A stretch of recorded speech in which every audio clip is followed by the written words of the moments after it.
The top stories tonight in Y News. The national government now limits the number of overseas Filipino workers arriving in NAIA per day. The mass production of one or two COVID-19 vaccines may happen before 2020 ends, according to the Philippine ambassador to China. Department of Justice likely to give a legal opinion on the issue between PhilHealth and the Philippine Red Cross. The Department of Health admits that the country's testing capacity is affected after the Philippine Red Cross stopped its COVID-19 testing.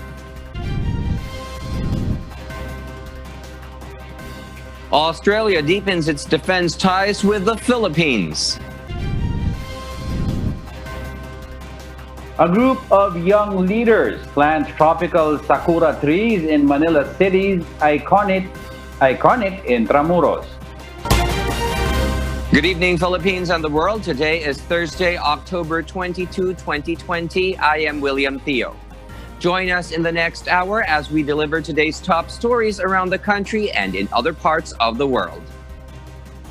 We are also seen in 1,935 satellite monitoring centers nationwide and via live streaming worldwide through the UNTV News and Rescue social media accounts and our website, untvweb.com.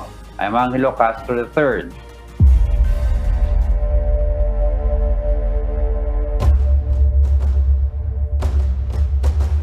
First in the news, the national government has limited the number of overseas Filipino workers arriving in NAIA per day.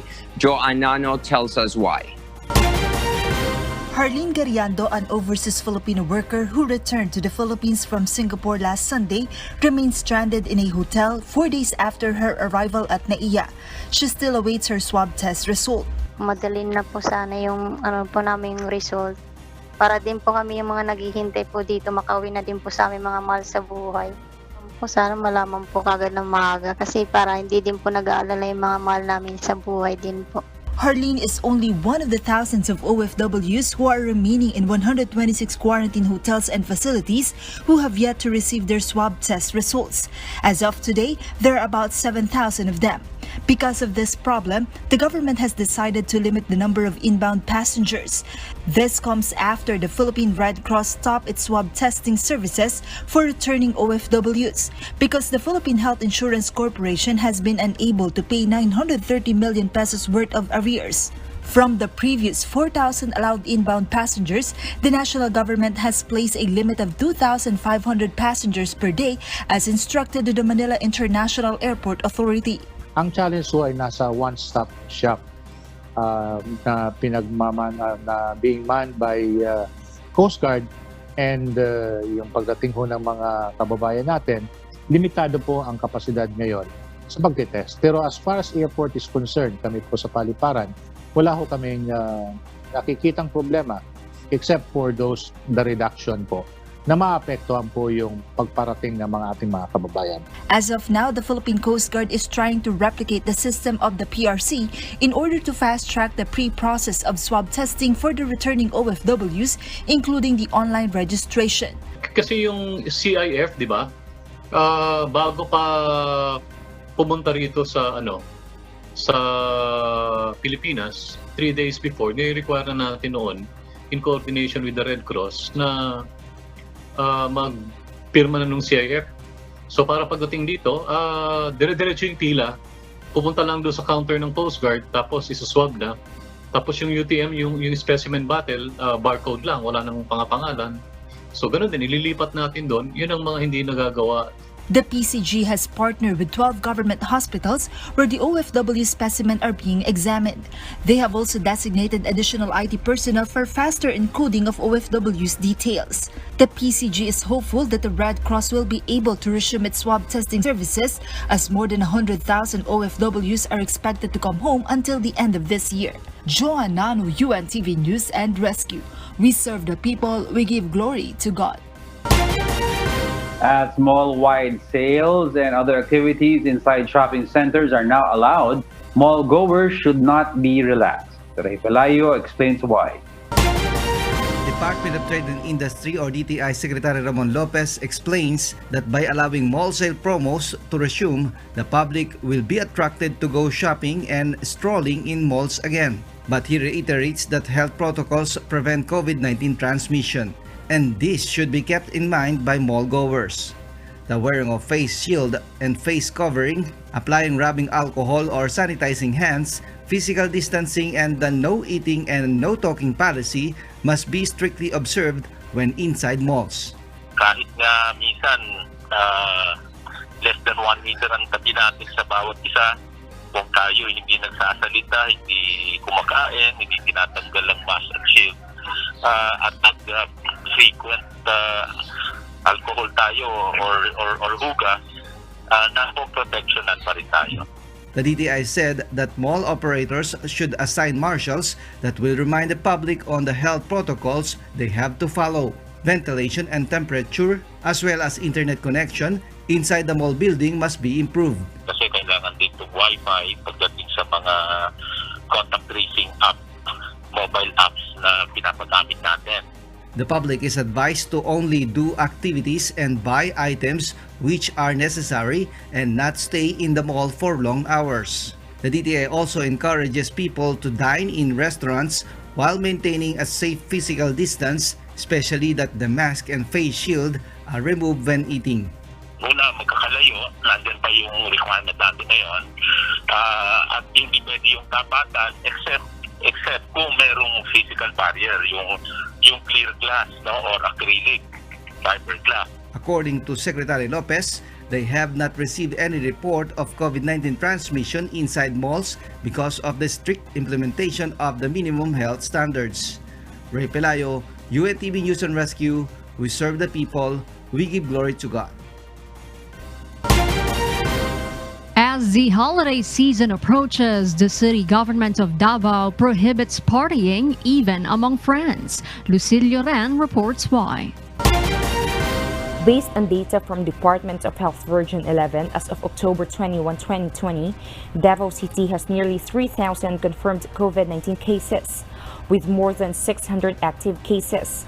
According to Dr. Lenny J. Rivera, the Assistant Regional Director of DOH 11, most of the new cases recorded in the city were transmitted due to mass gatherings, such as birthday parties, weddings, and other private gatherings. To stem the further spread of the virus, especially as the holiday season approaches, the city government of Davao prohibits the conduct of Halloween and Christmas parties in public and private establishments, restaurants, home associations, churches, and even among friends. The city government encourages the public to spend the holidays at home with their loved ones, buy necessary things online, and avail of food delivery services to avoid unnecessary exposure to other people. Lucilio Ren, UNTV News and Rescue, Davao City. We serve the people, we give glory to God. We may expect 1 or 2 potential COVID-19 vaccines to be approved in the near future, according to the Philippine ambassador to China. Meanwhile, the Duterte administration assures there will be funds for when a COVID-19 vaccine becomes available. Rosalie Cos explains why. The mass production of 1 to 2 COVID-19 vaccines may happen before 2020 ends, according to Philippine Ambassador to China, Chito Santaromana. He explains that there are 3 to 4 potential COVID-19 vaccines in phase 3 trials in China. There's also a potential Chinese vaccine which is already being used on emergency basis by Chinese medical frontliners and port personnel, he says. There are also some reports of vaccine in trial, even by volunteer Chinese residents, he adds. Hopefully, mass production and distribution will happen in the near future, as early as November or December. The diplomat reveals the Philippines remains on the priority access list for the Chinese vaccine. However, the challenge is the distribution process and storage facility once local regulators approve the vaccine. The Chinese companies we have been in contact with have said that we need, or the recipient countries should make sure that they have the capability for receiving the vaccine. Kailangan kasi yung tinatawag na cold chain storage. Meanwhile, the Duterte administration admits the government will not lack funds for the vaccine once it is already available. Surely, as the sun rises in the east, there will be funds for that because the president will never allow that we will run short of the requirements to make sure that we have the storage facilities for all of these vaccines po. Malacanang also supports the proposal in Congress to increase the allocated funds for the COVID-19 vaccine in the 2021 budget, but there should be coordination between the legislative and the executive branches as to where to source the funds. Rosa Licoz, UNTV News and Rescue.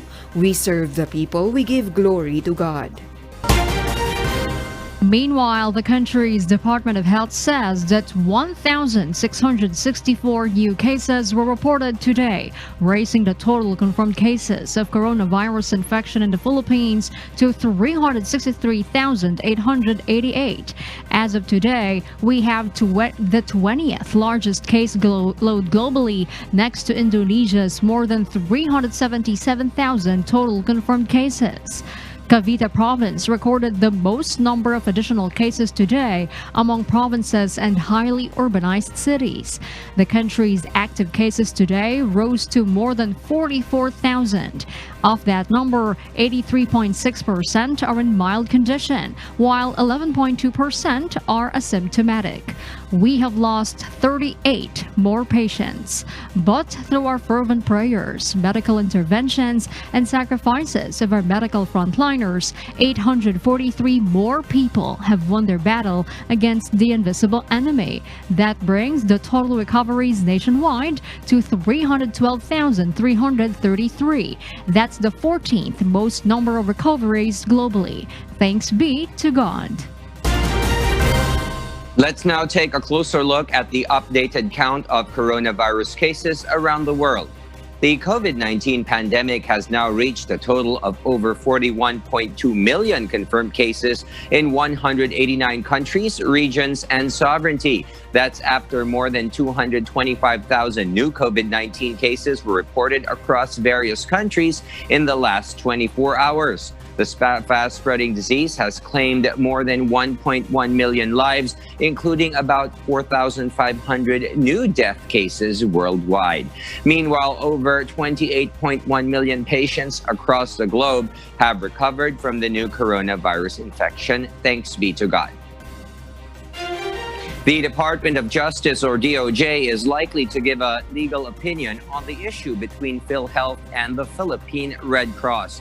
Meanwhile, a PhilHealth official assures that the agency has enough funds to pay its debt. Vincent Arboleda explains why. The Department of Justice, or DOJ, continues to review the Memorandum of Agreement between the PRC and PhilHealth on free swab testing. According to DOJ Secretary Minardo Guevara, this is due to the request of PhilHealth President Dante Gueran. Presidential spokesperson Secretary Harry Roque said yesterday that there is a need to fix the accounting on PRC's price given to PhilHealth for the swab testing. Roque says the price of tests using donated equipment and testing machines must be different, also taking into consideration the ones given by the government. PhilHealth spokesperson Ray Balenya assures that the agency has enough funds to pay its debt. Balenya adds that PhilHealth just wants to make sure that everything is in order to protect the funds of its members. The DOJ is expected to release its comment or opinion this week. President Rodrigo Duterte has earlier given his assurance that PhilHealth will pay its debt owed to the Philippine Red Cross.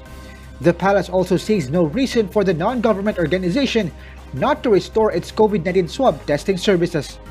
Vincent Arboleda, UNTV, News and Rescue. We serve the people. We give glory to God. Some senators have recommended to the Department of Agriculture to stop issuing permits for rice imports during the harvest season to protect local farmers from diving farm gate prices of palay.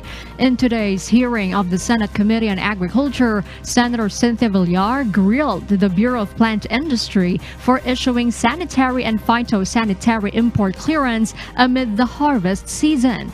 BPI Director George Colaste said They manage it during the months of March until September because they cannot stop issuing the import permits. According to the BPI, the last permit that they issued was on August 26.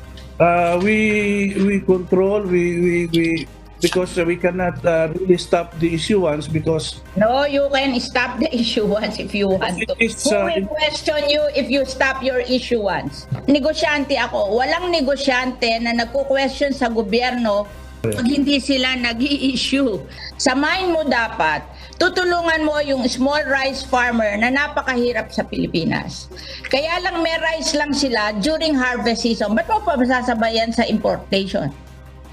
Para namang nang iinis ka, kinakawawa mo naman kami. Kasi kung valid yan ng 60 days, hindi ba yung mass ship out niyan, kasagsagan ng ani? The senators agreed to recommend to the DA to allow the BPI to issue import permits during lean months from November to January and May to June. On the other hand, no permits shall be issued to importers during the harvest months from February to April and July to October. However, the Federation of Free Farmers has warned that the plan to stop imports may go against the rules of the World Trade Organization or WTO on quantitative restriction. National Manager Raul Montemayor explains they appreciate the intention of the senators to manage the rice imports in the country to help the local farmers, but there are other legal ways that can be done, such as imposing higher safeguard duties.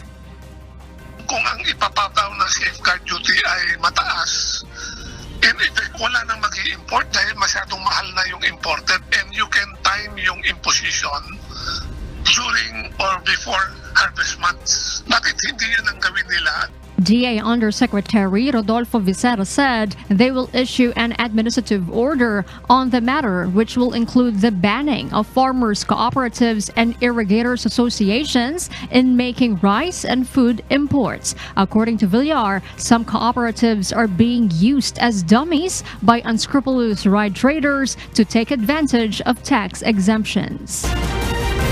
Davao City will begin to accept travelers from Metro Manila and other parts of Luzon beginning tomorrow, October 23. This is despite an increasing number of recorded COVID-19 cases in the city. And although Baguio is top 2 among COVID-19 high-risk areas in the country based on the study of One Country Team Approach or OCTA research team of the University of the Philippines. The research is based on increased average of new cases recorded per day and critical care occupancy reaching 69% and above. According to Mayor Benjamin Magalong, the increase in the number of COVID-19 cases is attributed to the city's contact tracing efforts. Yes, it's true. Our cases are increasing, but what we're doing something about it is very, very fun. We have a very concrete way of managing our cases. We have the highest contact tracing efficiency ratio in the country. We have the highest testing rate capacity. You know, we continue to increase our isolation facility. In fact, we're even helping our neighbors build their own isolation facility. We have enough test kits at the moment. We're using analytical tools to analyze our COVID-19 situation. The Department of Health admits that the country's testing capacity is affected after the Philippine Red Cross stopped its COVID-19 testing. Aiko Miguel will tell us why live. Aiko, go ahead. Yes, Diego, the Department of Health believes that the Philippine Red Cross has a great contribution in the country's daily output of COVID-19 testing operations. According to the DOH, the Philippine Red Cross leads in the COVID-19 testing for returning overseas Filipino workers, frontline health and government workers, and individuals who are included in the expanded testing guidelines of the Department of Health. This is why, according to the DOH, there is now a bottleneck in the issuance of swab test results after the PRC stopped conducting COVID-19 tests. We recognize that fact, no? Hindi po tayo magkakaila na talagang malaki po ang contribution ng Philippine Red Cross sa ating daily outputs or the outputs for our laboratories. makikita po natin na malalaki talaga yung mga laboratorio nila, yung kanilang kapasidad, at it's distributed across the different areas of the country. So yes, we were affected, no, by the stopping of the operations of the Philippine Red Cross. Diego, according to the DOH, it has identified 11 government facilities that will take over what the PRC used to process, including Jose B. Lingad Hospital in Pampanga and Southern Philippines Medical Center in Davao City. Kung matatandaan nyo, ang JBL has that capacity, no, of 3,000 to 5,000 tests to be produced per day. And we have the SPMC and Vicente Soto, which are also high throughput laboratories that we have in other regions of the country. The DOH is also finding out how many specimens have yet to be processed in laboratories. Some other private laboratories will help process the swab test specimens this weekend. Kailangan din may mga arrangements na maisaayos tayo kasi because we do not like that their operations that are existing right now would be hampered because of this additional load of specimens. Diego? Yes, Aiko, what I'd like to know is where are we now in terms of the development of potential COVID-19 vaccines? Have Filipino authorities approved any of these vaccines, potential vaccines, at least for clinical trials? Diego, the Food and Drug Administration Director General Eric Domingo confirmed that China-based biopharmaceutical company Sinovac Biotech has already submitted its application for the conduct of phase 3 clinical trial in the Philippines. But the FDA is still waiting for some other documents to be submitted by Sinovac in order to process its application. Sinovac is one of the 3 vaccine manufacturers that have submitted their applications to the Vaccine Experts Panel to manifest their intention for a clinical trial. The 2 others are Gamaleya Research Institute, the manufacturer of Russia's Sputnik, and Johnson & Johnson, the producer of Janssen vaccine. Ang nakapasa na po sa pre-screening ng Vaccine Expert Panel ay yung Sinovac na nag-apply na rin po today sa FDA. So that is undergoing regulatory evaluation. Gatin po yung ethics board evaluation niya. Tuloy-tuloy po yun. Meron pang 2 inaaral po ang Vaccine Expert Panel, yung Janssen, tsaka yung Sputnik 5 ng Gamaleya, at siyempre po yung WHO Solidarity Trial for Vaccine. DOH spokesperson Undersecretary Maria Rosario Bergere meanwhile stated this morning that the panel has reviewed the application of Sinovac. The panel is just waiting for the review and approval of the Ethics Board Committee for the progress of the application. When the Ethics Board Committee approves of it, then the Philippine Food and Drug Administration will issue the regulatory approval within 2 to 3 weeks. Once that approval comes out, they can already begin with a phase 3 clinical trial.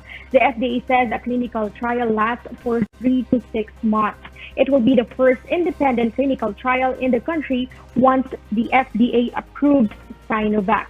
Also, Diego, according to the DOH, Japanese anti-flu drug Avigan can't start yet because of certain challenges like the lack of participants.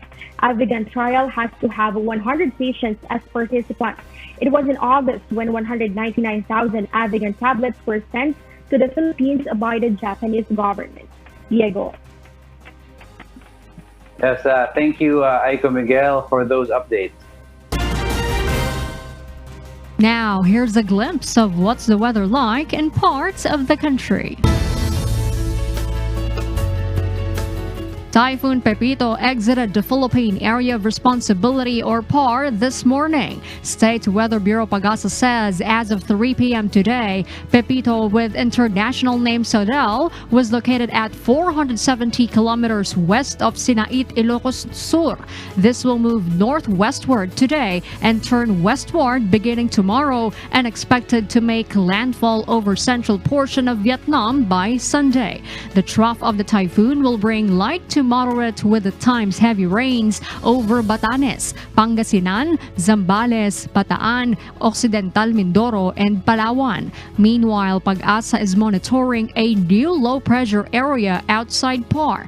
The LPA was located at 1,200 kilometers east of Mindanao. It is likely to enter PAR tomorrow and may develop into a tropical depression during the weekend. It has no direct effect over any portion of the country as of this time.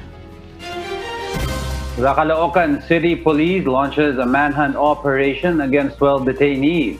Lea Ilagan reports why. From this hole in a wall of a comfort room, 13 detainees managed to escape the Caloocan Custodial Facility Unit extension early this morning. Caloocan City Police Chief Police Colonel Dario Menor said the inmates' scheduled transfer to the BJMP Custodial Facility today could be the reason for the prison break. Bali, alam kasi nila na ililipat talaga sila sa BJMP. Supposed to be nga, ngayon sila ililipat sa BJMP kasi natapos na po sila ng quarantine ng 51 days. Mayroon kasi kaming ginawa noon na rapid test. 2 of those 13 detainees have tested positive in a rapid test but negative in the swab test. One of the escapee, identified as Aris Dunacao, got re-arrested today. He is facing charges relative to illegal drugs. According to Colonel Menor, 2 jail guards have been relieved from their post because of the jailbreak. They will be facing investigation. In fact, we are conducting an investigation at magkasabit na pinareport namin. The Caloocan City Police has launched a manhunt operation to rearrest the other escapees. Lea Ilagan, UNTV, News and Rescue. We serve the people, we give glory to God. In other news, the military's warning to Liza Soberano and Miss Universe 2018 Catriona Gray is just to caution them not to be used by communist rebels, according to Malacanang. The palace made a statement after Lieutenant General Antonio Parlade, commander of the Southern Luzon Command of Philippine Army and spokesperson of the National Task Force to end local communist armed conflict, warned the actress and the beauty queen against keeping ties with Gabriela Youth. Soberano joined a women's rights online forum of Gabriela Youth, while Gray has been involved in various national issues. Ang issue po, yung posibleng pagsasamantala ng mga komunista sa mga advokasya ng mga personalidad gaya ni Liza at ni Catriona. Pero wala po kaming problema doon sa mga sinasabi ni Liza at ni Catriona dahil ang ating presidente sinusulong din po ang karapatan ng kababaihan at malinaw po ang track record niya, lalong-lalo na nung siya po ay mayor ng Davao City. Meanwhile, Manila City opens another COVID-19 quarantine facility. Also, the city government will provide assistance to the families of market vendors and other workers afflicted with coronavirus disease. Dante Amento explains why. A 66-bed isolation facility was opened in the pamantasan ng lungsod ng Maynila this morning. This is the 14th COVID-19 quarantine facility of the country's capital city. Manila now has a 591 total bed capacity in all its quarantine facilities, ready to accept COVID-19 patients. We really need to prepare our city with the most dense city in terms of population versus per square kilometer. And alam naman natin sa Maynila, maraming mga mahihirap na komunidad at maliliit ang bahay.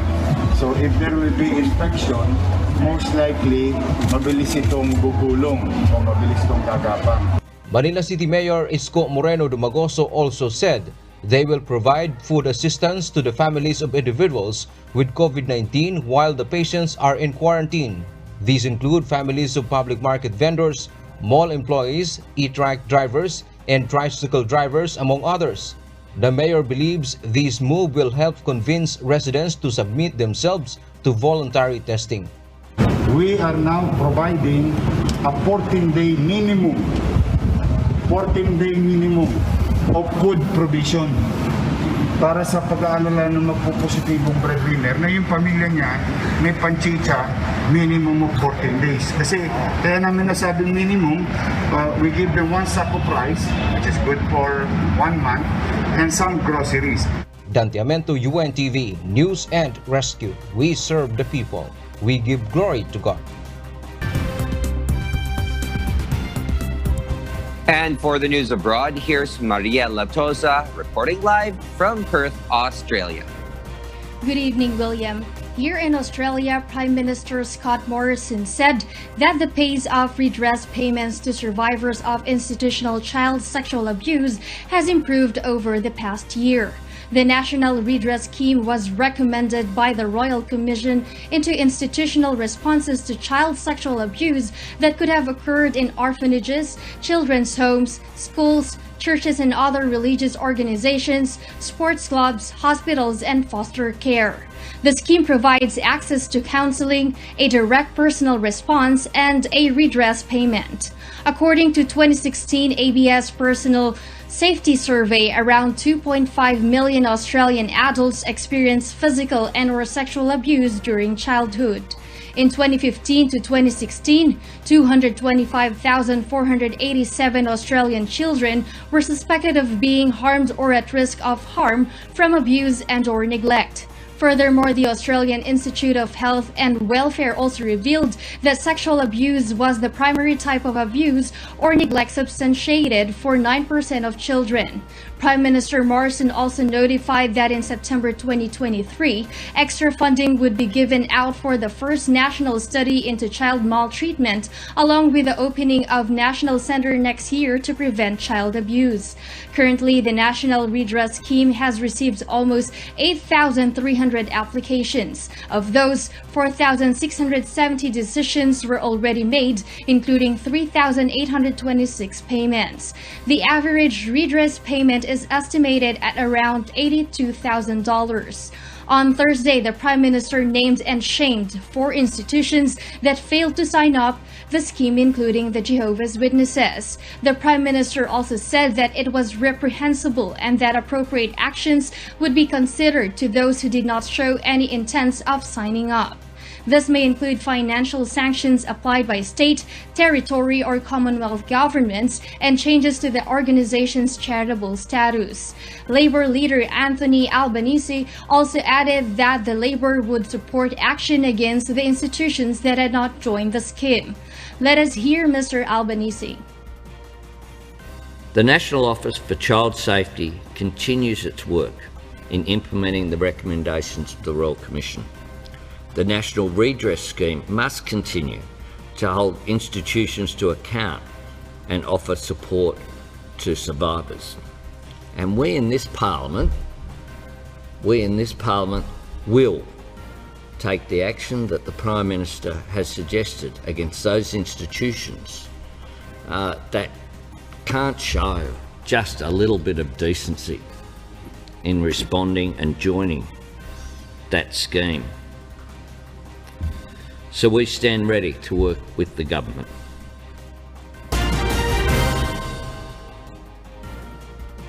Meanwhile, in Africa, Nigeria's Vice President Yemi Osinbajo promises justice for the victims who were shot during Tuesday's protest at the Lekki toll gate in Lagos. According to Amnesty International, at least 12 people were killed by soldiers and police in 2 locations in the city on Tuesday, although Nigeria's army dismissed that report as fake news. The Nigerian authorities deny anybody was shot dead, but witnesses say they saw dead bodies. Vice President Osinbajo said some policemen were also killed in different parts of Lagos and other states.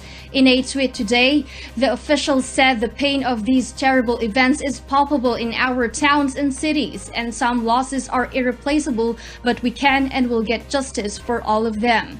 For its part, the African Union strongly condemns the violence. While Amnesty International Nigeria calls for investigation into what it calls the Lekki massacre. Nigerians began demonstrating in early October, calling for the ban of a notorious police unit, the Special Anti-Robbery Squad. American Airlines posts third straight quarterly loss. American Airlines Group INC reported a third straight quarterly loss on Thursday due to a slump in travel globally as an effect of the coronavirus pandemic. The company posted a net loss of $2.40 billion or $4.71 per share in the third quarter ended in September 30, compared with a profit of $425 million or 96 cents per share a year earlier, according to data. The Biden campaign sends its highest-profile surrogate former President Barack Obama in battleground state Pennsylvania, a must-win state for both campaigns, after latest polls show that U.S. President Donald Trump gaining ground. Sonny Cause from California, USA tells us why. Former U.S. President Barack Obama took on the campaign trail in behalf of his former number 2 Joe Biden in Philadelphia, Pennsylvania today. In his most direct attack on his predecessor's first 4 years in office, Obama delivered substantive critique against Trump, questioning his tax policy and handling of the coronavirus pandemic.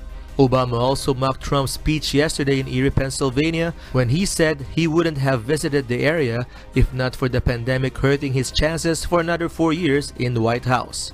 Obama also said that Trump never took the job of the presidency seriously and is only interested in helping himself and his friends. In a jab on the current administration handling of the pandemic, Obama said that the country is not in a reality show but is in reality. He also ridiculed the dwindling TV ratings of Trump's town hall and rallies and noted that Trump messed up a booming economy he inherited from his predecessor.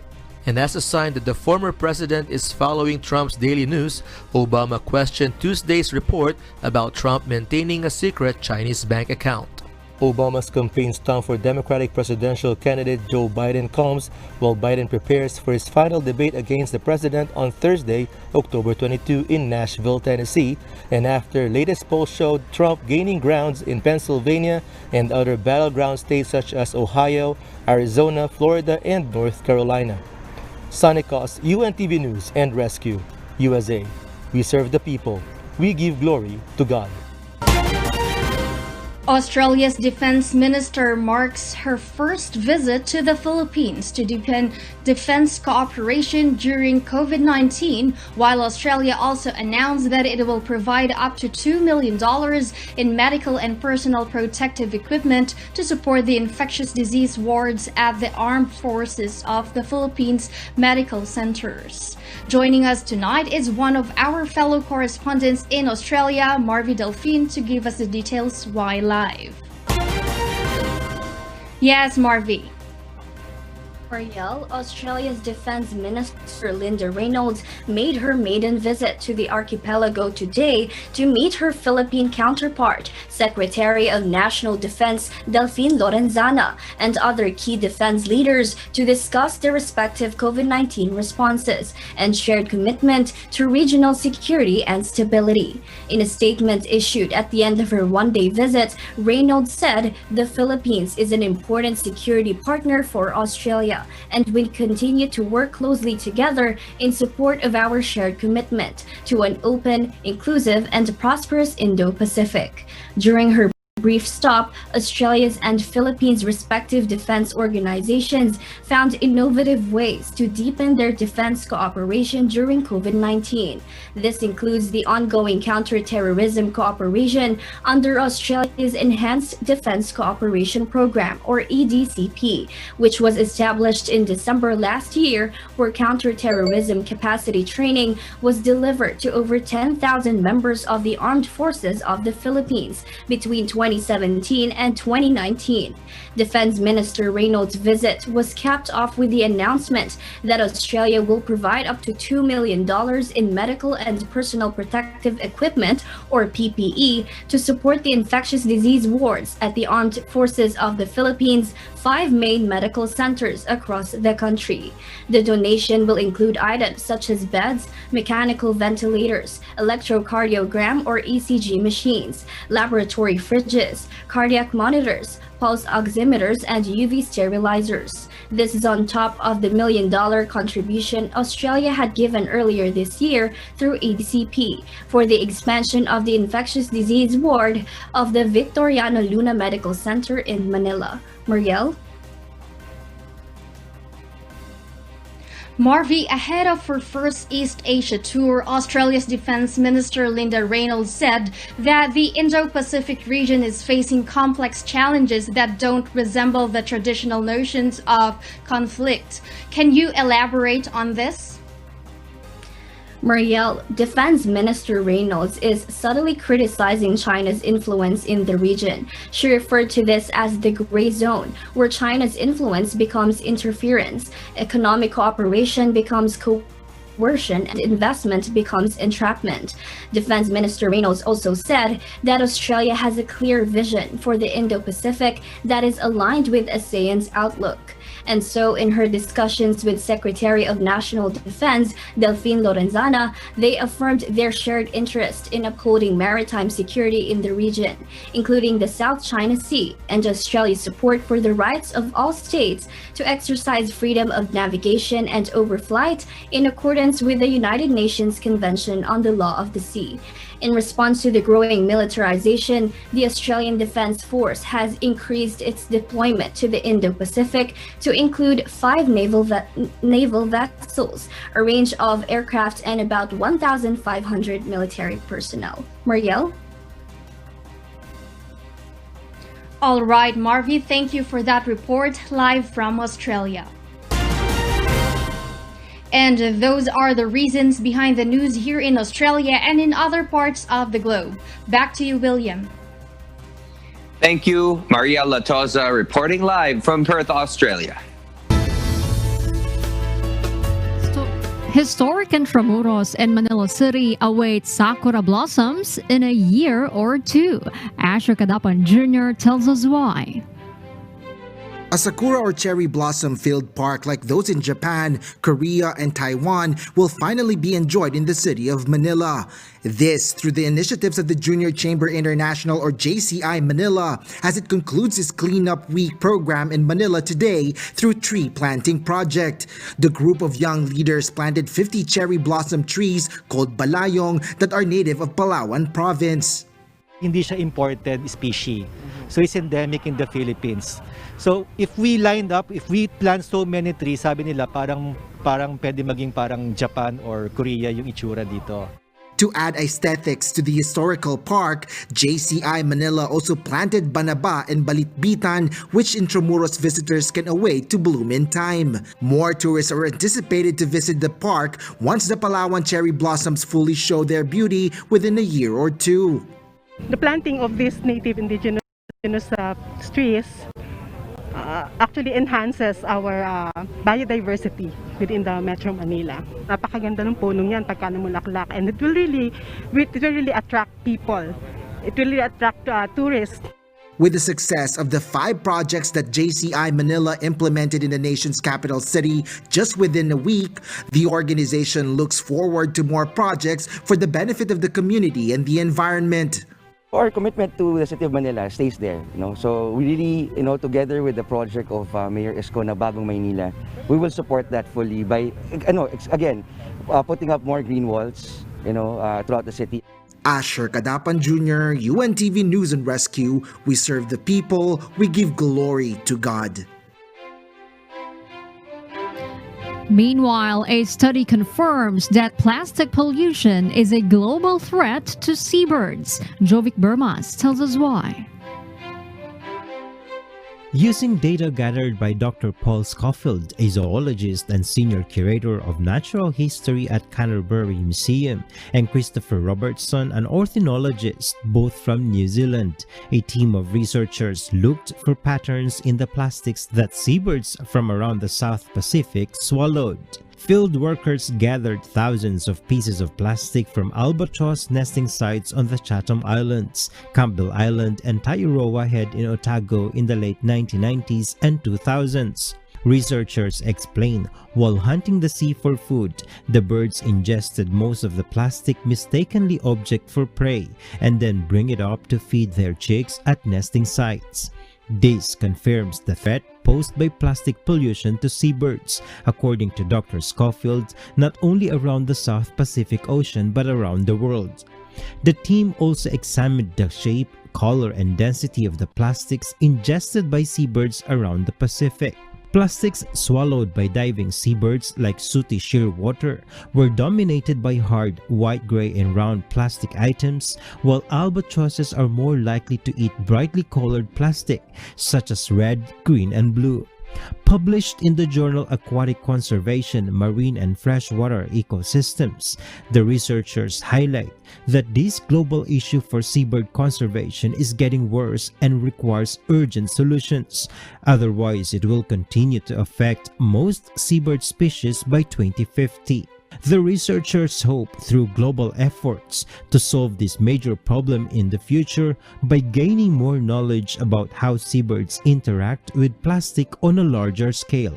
Jovic Burmas, UNTV News and Rescue, we serve the people. We give glory to God. And those are the reasons behind the news, October 22, 2020. I am Jorlene Delgado. Reasons we deliver to you as they unfold. I'm Angelo Castro III.